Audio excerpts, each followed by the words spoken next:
नमस्कार दोस्तों। जब मानव समाज की उत्पत्ति हो रही होगी, मानव 1 से 2 और 2 से 4 हो रहे होंगे, तो एक छोटे से समूह से वो एक कबीलाई समाज में जा रहे होंगे। हो सकता है कि शुरू में जब व्यक्ति बहुत कम रहे हों तो बहुत ज़्यादा जो है कायदे कानून की ज़रूरत ना रही हो, नैतिक नियमों की ज़रूरत ना रही हो। लेकिन जब वो समाज बना होगा, गांव बना होगा और गांव से बड़ा गांव और फिर एक शहर, तो इस जर्नी में उनको कुछ ऐसे शक्तियों की ज़रूरत रही होगी, ऐसे कुछ नियमों की ज़रूरत रही होगी जो उनको पाबंद कर सकें, उनकी इच्छाओं पे काबू कर सकें या उनको अराजक होने से रोक सकें। व्यक्तियों की, मनुष्य की जो है निरंकुशता है उस पे अंकुश लगा सकें। शायद इन्हीं परिस्थितियों के बीच में जो है धर्म की उत्पत्ति हुई होगी। धर्म एक ऐसी अवधारणा, एक ऐसा समाज का नियम जो समाज को, लोगों को, असंख्य लोगों को नियमों में, कायदे में, अनुशासन में रखता है। शायद धर्म की सबसे बड़ी उपयोगिता यही है कि व्यक्ति और एक समाज को धर्म जो है कायदे कानून में रखता है। इसलिए जो बर्बर और कबीलाई समाज का व्यक्ति था, जो शिकार करके खाता था, उन लोगों को नियम और कायदे के नाम पे धर्म की उत्पत्ति करनी पड़ी। लेकिन वही धर्म आज जब हम देखते हैं 2022 में हज़ारों वर्षों की यात्रा करने के बाद, क्या वैसा ही धर्म रह गया है? क्या उसका स्वरूप वैसा ही है या उसने अपने मायने बदल दिए हैं? क्योंकि धर्म का अगर सीधा सा अर्थ लिया जाए तो बहुत सिंपल है। संस्कृत के दृढ़ धातु से बना धर्म, जिसका अर्थ है धारण करने योग्य। अब धारण करने योग्य का मतलब है कि करने लायक। इसको सिंपल भाषा में समझते हैं। मान लीजिए आप स्टूडेंट हैं, आपका धर्म क्या है? आपका धर्म है पढ़ाई करना, अध्ययन करना। मान लीजिए कोई सैनिक है, उसका धर्म क्या है? उसका धर्म है सीमा पे रह के देश की सुरक्षा करना, रक्षा करना, चाहे अपने प्राणों की आहुति देनी पड़े। एक शिक्षक का क्या धर्म है? अच्छी से अच्छी शिक्षा देना, राष्ट्र निर्माण में अपनी भूमिका निभाना, ताकि जो युवक हैं वो अच्छी शिक्षा प्राप्त करके राष्ट्र निर्माण कर सकें, स्वयं के भविष्य का निर्माण कर सकें। लेकिन ये धर्म तो बदल गया है, इस धर्म के तो मायने बदल गए हैं। अब धर्म के नाम पे भावनाएं आहत होती हैं।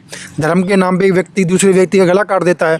एक धर्म दूसरे व्यक्ति को बहुत आहत कर दे रहा है। क्या ऐसा धर्म होना चाहिए जो व्यक्तियों की जान के ऊपर बनाए, जेलों में डाला जाए, उनको जान से हाथ धोना पड़े? मुझे नहीं लगता कि इंसान से ज़्यादा जो है, इंसान से ज़्यादा ज़रूरी वो धर्म है। धर्म कभी भी मानवता से ऊपर, मानव से ऊपर हो ही नहीं सकता है। इसी बीच, इसी सिलसिले में मैंने एक किताब का रिव्यू किया था। उस किताब का नाम था मैं हिंदू क्यों हूँ। शशि थरूर साहब ने लिखी थी किताब why I am a Hindu. उसी किताब का हिंदी रूपांतरण है, हिंदी अनुवाद है मैं हिंदू क्यों हूँ। मैंने एक प्रश्न पूछा था वीडियो के एंड में, बुक गिव अवे में, कि हिंदू धर्म की कुछ 5 विशेषताएं बताइए। तो उसमें एक विजेता मैंने चुन लिया है। वही समस्या, वही तकलीफ कि मुझे एक ही चुनना होता है। ज़रूरी है कि एक ही विजेता रहे, तो मैंने वो विजेता चुन लिया है। मैं उसको आपसे रूबरू करवाने जा रहा हूँ। उससे कुछ सवाल जवाब होंगे, वो मुझसे कुछ सवाल जवाब करेंगे। उम्मीद है आपको वीडियो पसंद आएगा। दोस्तों, मिलिए विजेता से। इनका नाम है नरेंद्र, सिविल सर्विसेज की तैयारी कर रहे हैं और इस बुक गिव अवे, यानी जो तीसरा बुक गिव अवे है, उसके विजेता हैं। नरेंद्र, स्वागत है मेरे चैनल पर। Sir thank you. जो मेरे को जो गिव अवे था उसका विजेता घोषित किया, तो सबसे पहले आपको थैंक यू। और जो लाइव डेली जो यूट्यूब चैनल है, जो एक परिवार है, उसके व्यूअर है, उनको मेरा नमस्कार सबको। और जो गिव अवे था वो इस बुक का था और मैं इसका जो विजेता रहा हूँ। बधाई हो आपको। नरेंद्र की सबसे पहली बात ये दर्शाती है कि उन्होंने इस गिव अवे में पार्टिसिपेट किया, एक उत्तर दिया, इस किताब के विजेता भी बन गए। ये क्या रेखांकित करता है? ये इस बात को रेखांकित करता है कि ये चीज़ें समझना चाहते हैं, पढ़ना चाहते हैं, तार्किकता लाना चाहते हैं। एक तार्किक समाज की जो बुनियाद होती है उसमें अपनी हिस्सेदारी निभाना चाहते हैं। तो बहुत बच्चे देखते हैं, वो चाहते भी होंगे वो कमेंट करें, लेकिन किसी हेजिटेशन की वजह से कमेंट नहीं कर पाते होंगे या अन्य कारणों से पार्टिसिपेट नहीं कर पाते होंगे।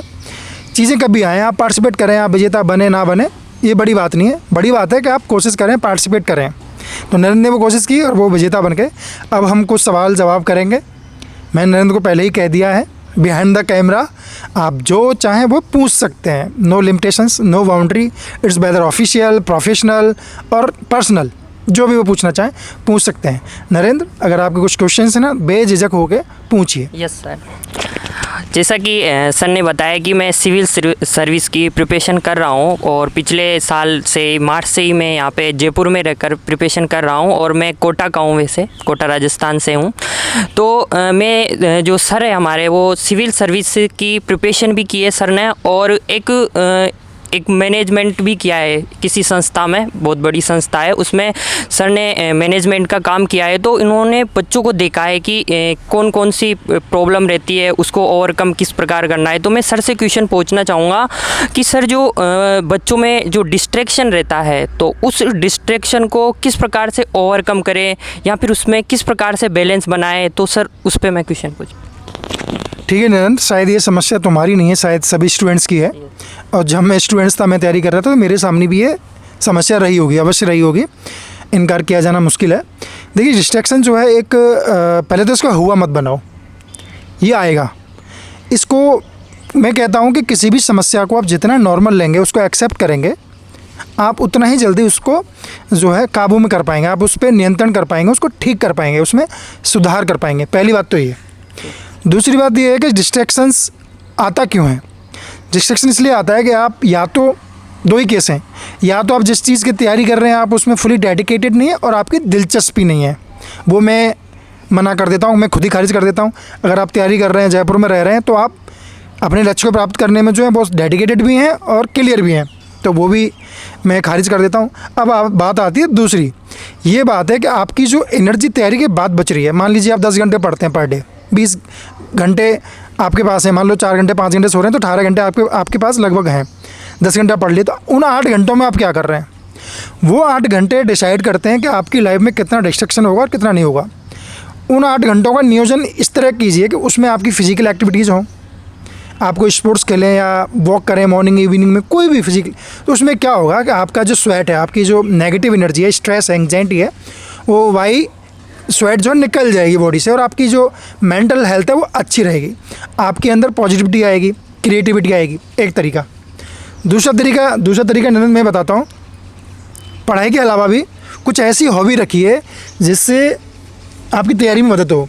कुछ अच्छी किताबें पढ़ सकते हैं, जैसे मुझे दिख ही रहा है कि आप दिलचस्पी रखते हैं, तो इस तरह की किताबें आपके मेंस में, इंटरव्यू में, निबंध लेखन में जाहिर सी बात है कि मददगार होंगी। सर ने जैसे कुछ बुक्स पढ़ने के लिए बोला है, तो जो स्टूडेंट है तो उसको कौन कौन सी बायोग्राफी है, कौन कौन से नॉवल है, तो सर क्या है, सर के पास भी बुकों का कलेक्शन है और सर भी बहुत ही बुक्स वगैरह को पढ़ते हैं और पूरी लाइब्रेरी है सर ने बना भी रखी है और बुकों से बहुत प्रेम करते हैं। तो सर से मैं जानना चाहूँगा कि सर कौन कौन सी एक स्टूडेंट को बुक पढ़नी चाहिए, कौन कौन सी जो उसे एग्ज़ाम में भी हेल्प करे और वो उनसे मोटिवेट रहे, इंस्पायर्ड रहे और एक विजनरी बने।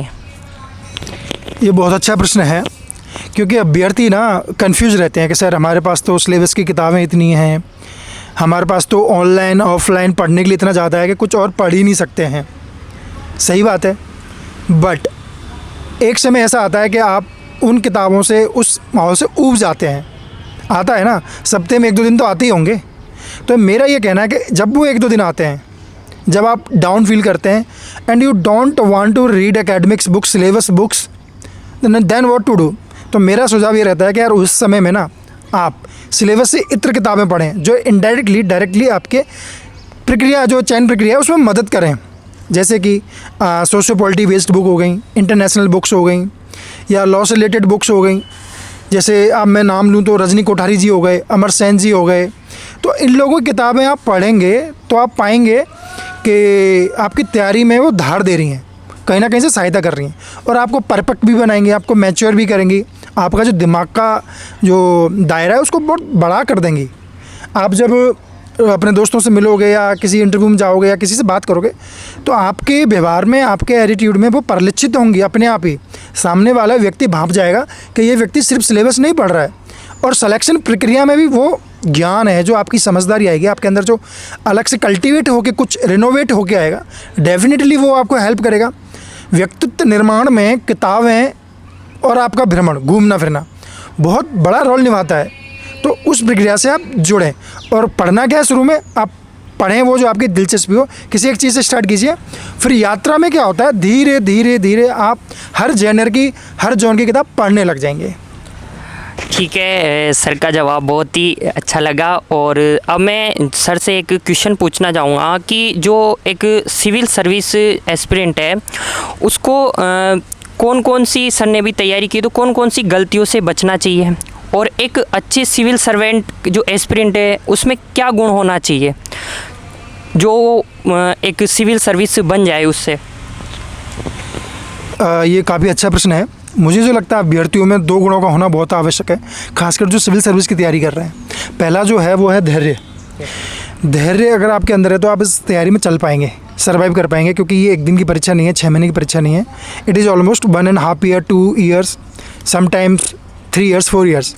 तो ये मैराथन है और ये कोई फराडा दौड़ नहीं है कि आप 100 मीटर या 500 मीटर दौड़े और ख़त्म हो गई। नहीं, ये 21 किलोमीटर की, 42 किलोमीटर की मैराथन समझिए।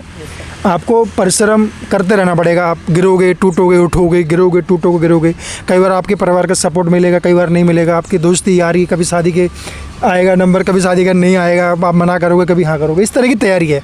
तो इसमें आपका मनोबल बहुत बार गिरता है और कई बार उठता है। तो आपको धैर्य की बहुत सख्त ज़रूरत होती है इस तैयारी में, पहली चीज़। दूसरी चीज़ जो मुझे लगती है, अनुशासन। लोग मोटिवेशन के पीछे भागते हैं। प्रेरणा चाहिए लोगों को, पल पल पे प्रेरणा। वो किताब पढ़ते हैं, शॉर्ट्स देखते हैं, इंस्टाग्राम पर जाके संदीप मिश्री को देखते हैं, उनको मोटिवेशन चाहिए। मोटिवेशन काम करता है कुछ समय के लिए, कुछ दिन के लिए, बट टिल एंड जो है, एंड ऑफ द डे जो है, अनुशासन काम देता है, डिसिप्लिन काम देता है। डिसिप्लिन आपके अंदर है तो मोटिवेशन आपके अंदर हो या ना हो, उसको फ़र्क नहीं पड़ेगा, क्योंकि अनुशासन आपको एक दिनचर्या में रखेगा। अगर आप सुबह 7 से 10 पढ़ते हैं तो पढ़ेंगे, मोटिवेशन है या नहीं कोई फ़र्क नहीं पड़ेगा। अगर आपके अंदर अनुशासन है तो आप हर दिन, हर सप्ताह, हर महीने उसी समयांतराल में पढ़ते रहेंगे, वो आपको मदद करेगा। अनुशासन, ये गुण तो मुझे लगता है कि अभ्यर्थी में, सिविल सर्विस के वाले में होने ही चाहिए। और जो नहीं होना चाहिए वो ये नहीं होना चाहिए कि मैंने जैसा कहा कि तैयारी के अलावा भी कुछ समय बचता है। Yes sir. उस समय को आप कैसे यूटिलाइज़ करते हैं। जैसे बॉडी बिल्डर समझिए, जो बॉडी बनाते हैं वो जिम में कितनी देर रहते हैं? 2-3 घंटे रहते हैं, 4 घंटे, मैक्सिमम 5 घंटे रहते हैं। उसके बाद तो घर पे रहते हैं, खाना पीना करते हैं, डाइट करते हैं, बाहर घूमते हैं। तो तैयारी के जो आपके 8-10 घंटे रह गए, उसके बाद के जो 8-7 घंटे हैं वो इसलिए इंपॉर्टेंट हैं कि जिम में तो 2-3 घंटे रहते हैं। उसके बाद जो डाइट करता है, वो जो डिसिप्लिन में रहता है, वो जो बाहर क्या खा रहा है, उससे बॉडी बनती है, ना कि 2-3 घंटे वाले। तो आपकी जो तैयारी है वो भी इस बात पर निर्भर करती है कि आप 8 घंटे पढ़ने के बाद क्या कर रहे हैं। क्योंकि 8 घंटे के बाद आपको ऐसे घंटे एक्टिविटी कर रहे हैं जो आपके 8 घंटे की पढ़ाई को बर्बाद करते हैं। तो उसकी यूटिलाइजेशन का बड़ा अच्छे तरीके से यूटिलाइज़ कीजिए, उसमें कुछ क्रिएटिव कीजिए, कुछ इनोवेटिव कीजिए और कुछ ऐसा कीजिए जो आपकी पढ़ाई को मदद करे। ठीक है। और सर उसी मेरा क्वेश्चन था कि एक कौन कौन सी गलतियों से बचना चाहिए। अच्छा, गलतियाँ यार अभ्यर्थी जो करते हैं ना, वो करते हैं। मैंने एक वीडियो में कहा था कि जो तैयारी है ना, कोई भी लक्ष्य हो, चाहे आप बिजनेसमैन बनना चाहते हैं, चाहे आप IAS बनना चाहते हैं, SDM बनना चाहते हैं, चाहे आप बहुत बड़े बिजनेस टाइकून बनना चाहते हैं, क्या चीज़ मांगती है? समर्पण। मैंने को 3 चीज़ों के निवेश से इसको बहुत सिंपल कर दिया था, एक वीडियो में बोला था कि भावना, समय और ऊर्जा, इन 3 चीज़ों का निवेश लगता है आपकी तैयारी में, कूट कूट के। और किसी रिलेशनशिप को बनाने में भी इन्हीं 3 चीज़ों का योगदान है। जैसे आपकी मान लो गर्लफ्रेंड है यार, आप उसको रिश्ता बनाए रखोगे तो कैसे बनाए रखोगे? आप उसको समय देना पड़ेगा, ऊर्जा का निवेश करना पड़ेगा, भावनाओं का निवेश करना पड़ेगा। इन 3 चीज़ों को आप कम कर दो, आपकी रिलेशनशिप टूट जाएगी। ऐसे ही किसी लक्ष्य की तैयारी के साथ है, आप समय मत दीजिए तैयारी को, ऊर्जा का निवेश मत कीजिए, भावनाओं को बैलेंस मत कीजिए, आपकी तैयारी पीछे छूट जाएगी। तो इन चीज़ों को तो आपको डिसाइड करना है कि आपको अपनी ऊर्जा, भावना, एनर्जी का निवेश करना कहाँ है। Yes sir. डिसाइड, अपनी प्राथमिकताएं तय कर लें कि आपको कहाँ तय करना है। प्राथमिक, अगर आपने ये अपने माइंड में क्लियर कर लिया कि मुझे कहाँ निवेश करना है, तो आपकी तैयारी क्या है, सुगम हो जाएगी। इसी गलती से बचना है, बाकी सारी गलतियाँ अपने आप ठीक हो जाती हैं। अब सर से वैसे तो पूछना नहीं चाहिए, लेकिन क्वेश्चन सर से पर्सनली, इनका पर्सनल क्वेश्चन था कि जो सर थे वो एक बहुत ही अच्छे इंस्टीट्यूट में काम करते थे, अच्छा पैसा था, पर सर ने वहाँ से रिज़ाइन दे दिया। तो मैं सर से पूछना चाहूँगा कि जो सर है तो वैसा मतलब यूट्यूब पे इन्होंने स्टार्ट किया, तो मतलब आगे क्या लक्ष्य हैं और सर को अब किस प्रकार से अर्निंग है, सारा सोर्स है, तो वो मैं पूछना चाहूँगा सर। अर्निंग यूट्यूब से तो नहीं हो रही होगी। हाँ, अभी स्टार्ट किया। और मेरा परिवार भी है, बच्चे भी हैं। हाँ, सभी। तो जाहिर सी बात है मुझे कुछ कमाना पड़ रहा होगा, और वो यूट्यूब से नहीं आ रही है कमाई। हाँ। क्योंकि यूट्यूब तो अभी बच्चा है, बहुत छोटा सा पौधा है, मैंने बीज बोया है अभी। वो कब बड़ा होगा, कब फल देगा, कोई पता नहीं है। मुझे कैमरा फेस करना, कैमरे बातें करना, इंटरेक्शन करना बड़ा अच्छा लगता है। तो मैंने यूट्यूब स्टार्ट किया ताकि मेरी जो एक ज़िंदगी का एक हिस्सा है, हाफ लाइफ, वो इस पे मैं अच्छे से स्पेंड कर सकूँ। तो मैंने तो इस्तीफ़ा दिया, बिल्कुल नो डाउट जो है वो अच्छा इंस्टीट्यूट था, अच्छी पोजीशन पे था, सैलरी भी अच्छी थी, तो मैंने क्यों छोड़ दिया यार। देखो बहुत सिंपल सी बात है, मैं अभी जिस एज में हूँ, मैं 30+ हूँ, तो मैं कुछ अपना ट्राई करना चाह रहा था। सिंपल भाषा में कहूँ तो रिस्क लेना चाह रहा था। कई बार चीज़ें बहुत अच्छी होती हैं, आपका जॉब अच्छा होता है, सैलरी अच्छी होती है, सब कुछ अच्छा होता है, you don't have any reason to quit. But अगर सारी चीज़ें अच्छी हैं तो ये एक बड़े खतरे का निशान भी होता है। तो मैंने सोचा कि मैं कुछ ट्राई करके देखता हूँ यार, मैं अब ट्राई नहीं करूँगा तो कब ट्राई करूँगा। तो रही नौकरी की बात, ट्राई करके देखते हैं। सफलता असफलता आगे की पता है, वो भविष्य में छुपी हुई है। हो सकता है मुझे सफलता मिल जाए, हो सकता है मैं असफल हो जाऊँ, मैं दोनों चीज़ों के लिए तैयार हूँ, लेकिन कोशिश करके देख रहा हूँ। कोशिश करना कहाँ मना है। सर का जो यूट्यूब चैनल है, जो उसके अंदर मैं बताना चाहूँगा कि जो सर है वहाँ पे 2 चीज़ों पर काम करते हैं। पहली चीज़ है जैसे कोई करंट में मुद्दा है या फिर कोई देश में प्रॉब्लम है, तो सर अपना उस पर अपना जो ओपिनियन है वो बताते हैं, वो निष्पक्ष होकर बताते हैं। तो एक स्टूडेंट हो या फिर कोई भी आदमी हो, उसको देखना चाहिए, क्योंकि सर का जो ओपिनियन बिल्कुल निष्पक्ष रहता है। और दूसरी चीज़ मिलती है कि जैसे कोई ज़िंदगी में प्रॉब्लम है, कोई चीज़ है, तो सर उस टॉपिक पे भी वीडियो बनाते हैं। तो मुझे लगता है कि आपको देखना चाहिए। मैंने एक वीडियो देखा था, उसमें सर ने जो लोनलीनेस है उस पर वीडियो बनाई थी, और उस पर बहुत सारे लोगों ने भी देखा था, लगभग 1,500 समथिंग व्यू भी है। तो 4,000 व्यूज है। हाँ, तो सर ने उस पर बहुत अच्छा, और वो वीडियो बहुत सारे लोगों ने भी देखा है। तो सर के यूट्यूब चैनल से उसमें मतलब बहुत फ़ायदा होगा, तो सभी को सर का वो देखना चाहिए। शुक्रिया नरेंद्र, ये बीच कॉन्वर्सेशन में अचानक से अप्रिसिएशन आना मुझे अच्छा लग रहा है। अप्रिसिएशन किसी को भी अच्छा लगता है। आफ्टर ऑल आप कोशिश कर रहे हैं कुछ करने की, कंट्रीब्यूट करने की, और आप उसके लिए अप्रिसिएशन पाएँ, आपको प्रशंसा मिले, तो आपको अच्छा लगता है, मोटिवेशन मिलता है। इसको मोटिवेशन बोलते हैं। Yes sir. अगर आप कुछ कर रहे हैं और आपके आसपास रहने वाले लोग उसको सराहना करें, वो मोटिवेशन है। Yes sir. वो मिलते रहना चाहिए। और अनुशासन इससे बिल्कुल डिफरेंट चीज़ है। Yes. तो ये मेरे लिए मोटिवेशन है। थैंक यू सो मच, आपने अप्रिशिएट किया, लोगों से अपील की। और कुछ और पूछना चाहें, कुछ जानना चाहें, 1-2 प्रश्न मेरे पास भी जो मैं तुमसे जानना चाहूँगा। नरेंद्र, मैं जानना चाहता हूँ, आपने किताब ली, यस सर। आपने पार्टिसिपेट किया, अब मैं जानना चाह रहा हूँ कि धर्म के नाम पे अब जो हो रहा है, यस सर। मैं जानना चाहता हूँ धर्म के नाम पे अब जो भावनाएं आद हो रही हैं, लोगों को मारा जा रहा है, यस सर। कूटा जा रहा है, लिंचिंग की जा रही है, क्या ऐसा धर्म मानव के लिए सही है? इस पर पहले मैं मेरा क्या ओपिनियन है धर्म पे वो बताता हूँ। तो पहला मेरा ओपिनियन ये है कि जो धर्म था, जब हम एंशिएंट में देखते हैं, इस चीज़ की शुरुआत में देखते हैं, तो वो एक जीवन जीने का तरीका था, पहली चीज़। दूसरी चीज़ है कि जो धर्म आया था वो था ईश्वर को प्राप्त करने के लिए। क्योंकि जो बड़े बड़े महान लोग हैं, जैसे अपने राम मोहन राय हो गए, दयानंद सरस्वती हो गए, स्वामी विवेकानंद जी हो गए, उन्होंने सभी धर्मों के जो ग्रंथ है उनको पढ़ा और कहा कि जो सभी जो धर्म के जो ग्रंथ है वो एक ही चीज़ को प्राप्त करने के लिए है, ईश्वर के रास्ते अलग अलग है। तो ये जो धर्म है वो रास्ता है अलग अलग धर्म को, वो ईश्वर को प्राप्त करने के लिए। तो ये चीज़ वहाँ से आई। अब एक चीज़ उठती है कि क्या धर्म में रहकर ही ईश्वर को प्राप्त किया जा सकता है, एक क्वेश्चन उठता है इस चीज़ पर। तो उसमें देखेंगे कि ज़रूरी नहीं, क्योंकि जो हम कबीर को देखते हैं तो वो तो सरेआम बेइज्जती करते थे धर्म को, कि वो कहते थे पत्थर पूजे हरी मिली तो मैं पूजू पहाड़, तारे संसार, और हर एक धर्म के लिए कहते थे। तो उन्होंने कहा कि जो मानवता है, कि कबीर खड़ा बाजार में मांगे सबकी खैर और ना का उससे दोस्ती ना का उससे बैर। तो मतलब उन्होंने जो बताया हुआ है, जो मानवता को सबसे बड़ी है। तो धर्म का मतलब ये होना चाहिए कि जो मानवता है वो सबसे ऊपर होना चाहिए इसके अंदर। लेकिन जो अभी जो हम देख रहे हैं, चीज़ों को देख रहे हैं, तो बहुत ही ख़राब माहौल है। लोगों ने बिल्कुल मीनिंगलेस बता दिया। जैसे मैं खुद सनातनी धर्म हूँ, जिसे लोग हिंदू कहते हैं, वैसे हिंदू नहीं है, क्योंकि हिंदी तो विदेशी आए थे उन्होंने दिया है, क्योंकि सिंधु नदी के पहले आसपास रहते थे आर्य लोग रहते, तो उनको सिंधु नहीं कहा गया, तो उन्हें हिंदू कहते थे। नहीं तो सनातन का मतलब होता है सत्य तक पहुंचाने वाला, तो वही था। तो आजकल बहुत ही मीनिंगलेस कर दिया। और क्या हो रहा है कि जो धर्म के ठेकेदार हैं, जो वो क्या कर रहे हैं कि जो आदमी है वो तो इन ग्रंथों को नहीं पढ़ रहा। जैसे हिंदू धर्म में वेद है, वेद में वेदांत है, वेदांत का सार है, गीता है, तो उनको वो लोग पढ़ नहीं रहे। और क्या कर रहे हैं, जो धर्म के ठेकेदार है वो अपने मन गढ़ंत चीज़ों को लाके और परोस रहे हैं, और उससे भड़क रही है जनता, और फिर गलत स्टेप उठ रहे हैं। तो आप खुद को अपने धर्म की चीज़ों को खुद खुद पढ़ना चाहिए और उस पर खुद का ओपिनियन बनाना चाहिए। और जब आप खुद पढ़ोगे तभी आप उसको अच्छे से समझ पाओगे। आपको किसी सुनी सुनाई बातों पर बिल्कुल विश्वास नहीं रखना चाहिए। तो मेरा सभी से अपील है कि आप खुद ओपिनियन बनाइए, खुद का ओपिनियन डेवलप कीजिए अपने धर्म के प्रति। बाकी धर्म का जो मतलब है वो कभी कट्टरता हो ही नहीं सकता। किसी का कोई धर्म किसी को नुकसान पहुंचा ही नहीं सकता। बस वो क्या है, लोगों ने उसका मतलब चेंज कर दिया। I want to clap for you. मैं सच में हैरान हूँ। मुझे उम्मीद नहीं थी कि नरेंद्र इतना अच्छा बोलेंगे, इतना सही सही से बोलेंगे, क्योंकि इनकी उम्र क्या है अभी? मेरी 22 साल उम्र है।